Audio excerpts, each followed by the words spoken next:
Hi, my name is Paul Rober, General Sales Manager for Bengal Motors. Just a little heads up, I've been here for 26 years, been in the car business since 1982. So we decided to do a blog, talk about things in the car business, let customers reach out and ask questions. The biggest question I always get is, should I lease or should I purchase? Some people, a purchase is an absolute perfect scenario. Other people, leasing is a perfect scenario. On the purchase side, if you have a lot of equity in your automobile and you're comfortable using that equity to flip into the next car, then a purchase is probably your way to go. That's a special way for you to purchase that automobile. Another positive to purchasing, if you are a very, very high mileage driver, a purchase is a good way for you to handle that scenario. But leasing, a lot of people, it's a perfect scenario for you. Many reasons. One, in a lease, the manufacturer always has additional incentives, additional rebates, or special money factors to make it affordable for you to lease that automobile. You can do anything from a low mileage lease of 7,500 miles a year, all the way up to even high mileage leases of 25,000 miles a year. We do have a credit union that kind of specializes in a high mileage lease. They only charge 15 cents a mile in depreciation to cover that extra mileage. I don't know if there's any place around where you could get, for only 15 cents a mile, you can get a depreciation on that. I think the car far more depreciates more than 15 cents a mile. So to determine whether or not you are a lease candidate, one, do you like to have a new car all the time? If you're into a new car, you want the latest and the greatest of technology, you're a lease candidate. You want to avoid maintenance because you're using the car in its prime part of life. You know, brand new car, new tires, new everything. You got a warranty for 3 years or 36,000 miles covering everything. Most of the cars nowadays use synthetic oil, so an oil change, you don't need one until 7,500 miles in a lot of cases.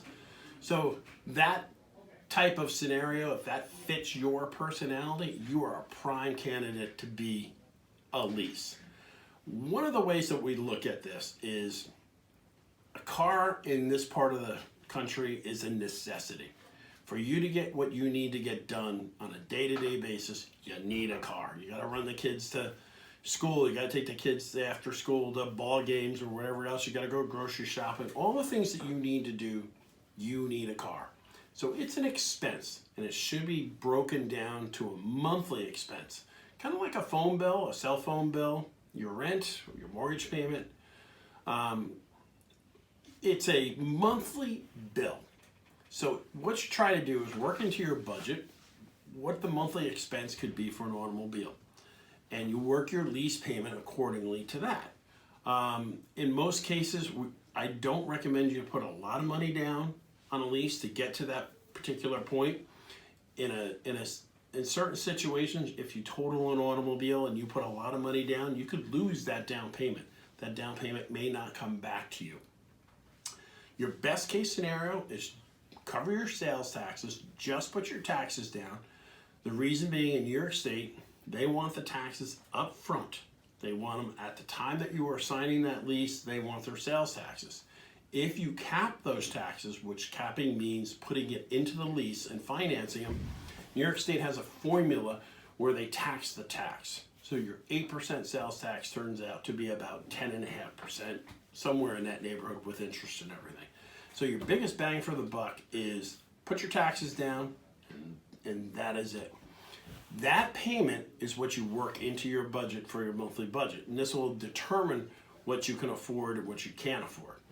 If you have a car that you have some equity in it, and you have quite a lot of equity in it, and you want to lease an automobile, what we'll do is we'll write you a check back for the difference between the value of the vehicle, the remaining balance that's still on it, and the sales taxes that you want to put down on it. So this way you're able to cash out that equity.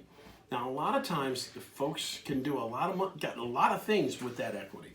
Instead of having, for it to pay for depreciation for the automobile, use that equity for investments or whatever else that is more suitable than having it in a depreciable item.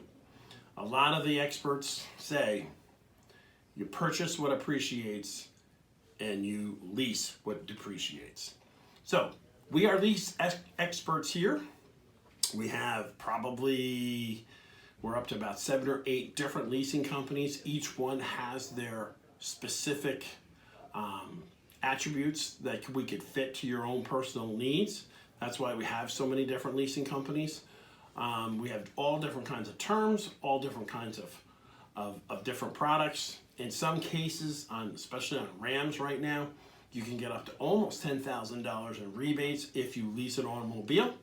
I'll give an example. Your 42-month lease, 10,000 miles a year on a 2020 Jeep Cherokee Limited. You'll be at $299 a month with just your sales taxes down. That is part of our President's Day celebration for the month of February. So, and all of our other cars have different leasing programs on it. If you have any specific questions that you'd like answered, we can address it in video form. Just email me at jeepsterpr@yahoo, and I'll be more than happy to answer your questions. Thank you very much. Paul Rober from Bagnall Motors. Hope to see you next month.